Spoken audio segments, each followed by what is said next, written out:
and today I'd like to share with you just a little tip about how to deal with some sort of more difficult parts of a vehicle, particularly convex curved surfaces such as this side mirror here.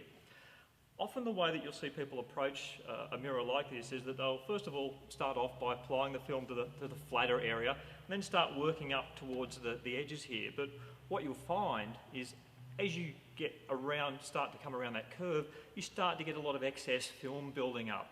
And then the temptation is to get your heat gun, put a lot of heat into that film and then stretch it around that last bit to get it down nice and flat right to that edge. And then what you do is you grab your blade and then you'll trim out your film. And the problem is that all of that stretch that we put into the film is right at the edge of our panel. And film having that shape memory is going to tend to want to shrink back from that edge. And what we've done there is we've put the maximum stress in the film right at our edge, which is always going to be the most vulnerable part of our wrap or our graphics. So what I'm going to show you is a way that we can actually reverse that and actually put most of the stretch in the flatter area in the centre and have less stress in the edge.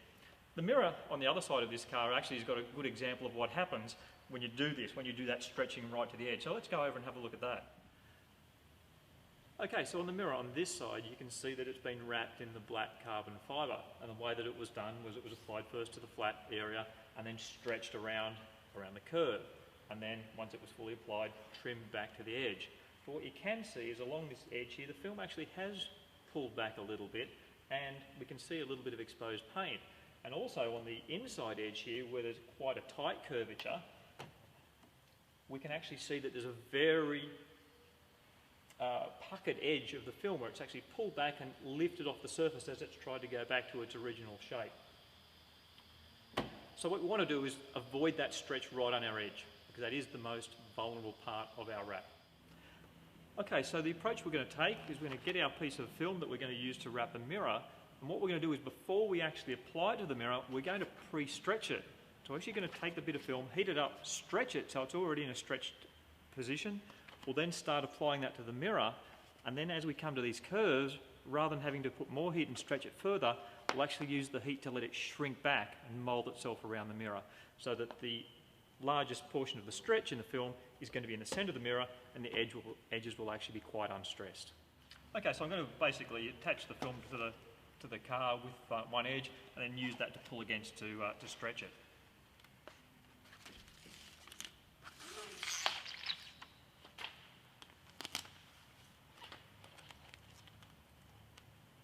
So remove the liner and we're just tacking one edge down. This is just to give us something to actually pull against. Now this is something where it is very useful to have a second pair of hands, so get someone to come and give you a little bit of help, just makes the process that much easier. So what we're going to do is we're going to heat the film and then stretch it to get it in that pre-stretch position.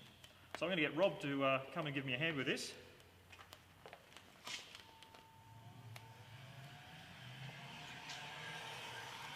So I'm going to put plenty of heat into the film. I'm just holding it kind of taut. I'm not putting too much stretch into it, not pulling too hard.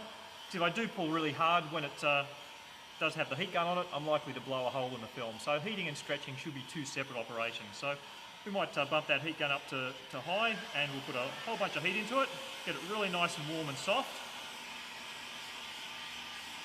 Then when it's hot, Rob's going to quickly put the heat gun down and he's going to help me sort of stretch the film out. So we pull it in all directions.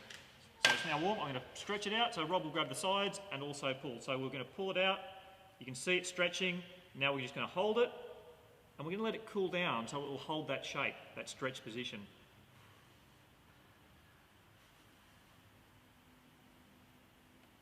Okay, now if Rob and I let go, you should see that it will hold that, it's holding that new stretched shape.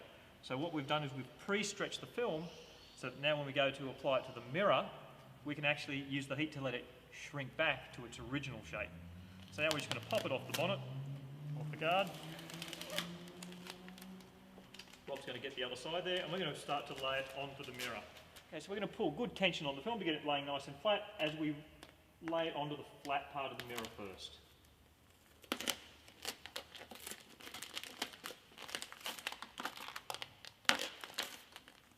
Okay.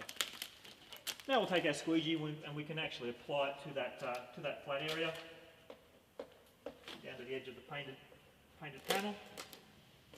And that's going to go on fairly easy, as you would expect. But what you'll see is, as before, when we come to this highly curved area, you can start to see all of the excess film building up, because the flat film is trying to wrap around that curved surface, so we start to build up all of those ripples and wrinkles in the film. Now, the traditional method would have been to heat that and stretch it around to get it down nice and flat, but we've already stretched this film, so what we're actually going to do is I'm just going to lightly hold it off the surface, and Rob's going to gently heat it with the heat gun, and I'm actually going to let it revert back to its original shape. And watch what happens to the film as it does that.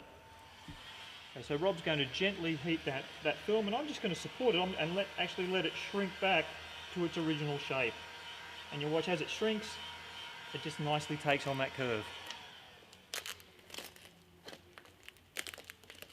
So you can see what we've done there is, rather than using the heat to stretch the film around that curve, we've used the heat to stretch it first. So we had the film in a stretched position, we've applied the stretch film to the flat area, and then as we came to that curve, we used the heat to actually shrink it back.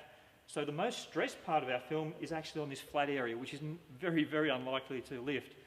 Our edge here, where the paint ends, has actually been allowed to shrink back to its original shape. There's a lot less stress there, so that when we do trim through there, the film is not going to be so inclined to want to pull back. So we're going to get a much more stable edge. It's a small tip, but it's a very good thought to have in your mind about, can I use that pre-stretching technique to make sure that the edges of my graphic or my wrap, which are always going to be the most vulnerable to lifting, have the least amount of stress. We want to minimise the amount of stretch that we put into the film right at the edge, and this pre-stretching technique is one way that you can do that. Anyway, thank you for watching. This is Chris Cook from 3M Commercial Graphics. As usual, if you have any feedback or any questions, please leave them in the comments section below. But thanks for watching.